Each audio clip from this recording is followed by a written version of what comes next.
আমি প্রথমে ভেবেছিলাম ফ্ল্যাক্সিড জেলটা এভাবে খেয়েই নেব। বাড়িতে একটা ডিআইওয়াই ট্রাই করছিলাম, কারণ ইন্টারনেট রিসার্চ করে জানতে পেরেছিলাম ইদানিং এই ফ্ল্যাক্সিড জেলটা ভীষণ পরিমাণে ভাইরাল হচ্ছে। তারপর আমার এক বন্ধু আমাকে রেকমেন্ড করে মার্কেটে নাকি এরকম ফ্ল্যাক্সিড জেল প্রচুর পরিমাণে পাওয়া যাচ্ছে। ওতে অন্যতম একটি অ্যালস গুডনেসের এই ফ্ল্যাক্সিড জেল। তোমরা ভিডিওতে দেখতেই পাচ্ছ সারাদিন শ্যুট এবং বিভিন্ন ধরনের ওয়ার্কিং প্রেশারের কারণে চুলের অবস্থা ঠিক কতটা খারাপ হয়ে গেছে, ড্যামেজড, ফ্রিজি।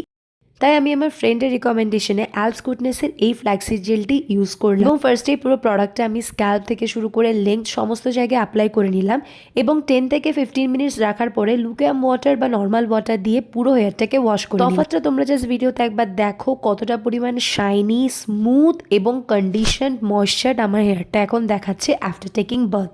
এটি আমাদের হেয়ারের সাথে সাথে স্কিনের জন্য কিন্তু অনেক বেশি উপকারী। তাই নিজের হেয়ার এবং স্কিনকে ভালো রাখতে আজই পারচেস করুন